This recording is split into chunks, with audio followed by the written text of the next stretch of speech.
Guys, percaya nggak sih, semahal apapun obat kamu, jika penanganannya kurang tepat, maka mahalnya obat kamu tidak akan berarti apa-apa. Jika kalian bertanya, obat smoothing apa sih kak yang bagus? Di sini aku akan menjawab semua obat smoothing bagus. Tinggal kamu nyamannya pakai yang mana, dan kuncinya adalah penanganan yang tepat. Nah, kalau kalian bertanya, kak, gimana sih caranya biar smoothing hasilnya halus berkilau? Nah, di video ini aku akan menjawab.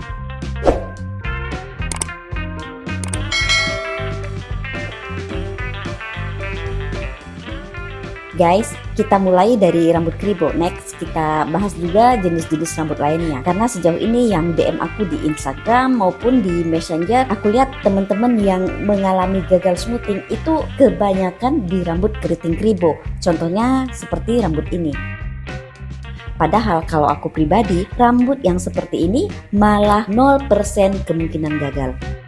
Nah, rambut seperti ini rata-rata ukuran perhelainya besar-besar, elastisitasnya tinggi, ngembang, dan cenderung kering. Jadi supaya hasilnya bisa halus dan berkilau, yang pertama kita harus pastikan obat yang diaplikasi porsinya cukup. Rambut seperti ini butuh obat yang lebih banyak agar hasilnya halus berkilau. Tanpa porsi obat yang cukup, gak mungkin hasilnya akan halus dan berkilau. Porsi obat yang sedikit dan dipaksa-paksain rata, hasilnya lurus sih, tapi jadi lebih kaku dan kusam. Jadi kita jangan pelit-pelit obat guys. Maka dari itu soal tarif, kalian harus pikirkan kembali guys. Jangan karena pengen ngasih harga murah lalu obatnya diirit-irit. Percaya deh guys, customer pasti akan membandingkan soal hasil dengan tarif. Rata-rata pelanggan gak akan bermasalah dengan harga kalau hasilnya memuaskan. Buktinya customer aku yang pernah tergoda dengan harga promo gila-gilaan, pada akhirnya balik lagi ke sini dengan berbagai keluh kesahnya. Intinya soal tarif menurut aku tergantung bagaimana kita komunikasinya dengan pelanggan kok guys. Yang kedua, peresapan. Rata-rata kita berpikir biasanya rambut yang seperti ini lebih lama peresapannya. Padahal gak begitu juga. Pada dasarnya porsi obat yang banyak akan membuat rambut lebih cepat elastis. Porsi banyak di sini bukan berarti yang berlebihan ya guys. Porsi obat banyak di sini maksudnya ya lebih banyak dari porsi obat untuk rambut normal. Rambut resisten berbeda porsinya dengan rambut normal. Oh ya guys, varian obat tadi aku lupa ngasih tahu. Rambut seperti ini kita pakai varian obat resisten. Jangan pakai yang varian normal karena akan kurang maksimal. Ini aku pakai Inaura resisten guys. Kalau di Inaura itu untuk rambut resisten ada dua pilihan. Ada yang smart dan satu lagi premium smart. Kalau yang smart untuk rambut resisten biasa, yang premium smart untuk rambut yang extra resisten kayak rambut kribo, bahkan rambut afro gitu guys. Nah, rambut seperti ini bisa pakai kedua varian obat, baik yang smart maupun yang premium smart.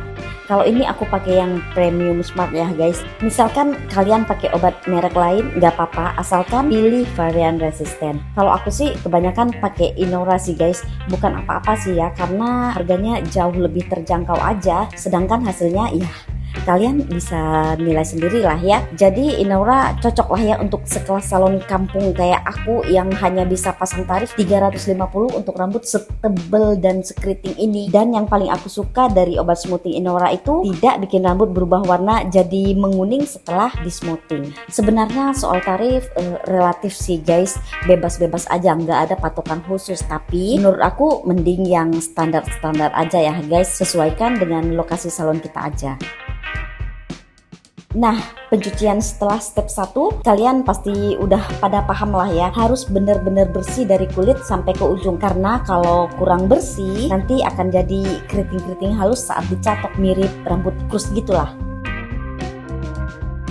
Penggunaan vitamin dan no frizz juga sangat penting. Vitamin akan bikin rambut yang dicatok jadi berkilau.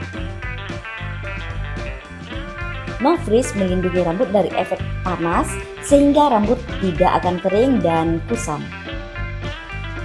Nah, yang ketiga, pencatokan. Suhu haruslah tepat, ketebalan perlapisan juga harus tepat. Ini aku pakai suhu 200 derajat dengan lapisan lumayan tipis.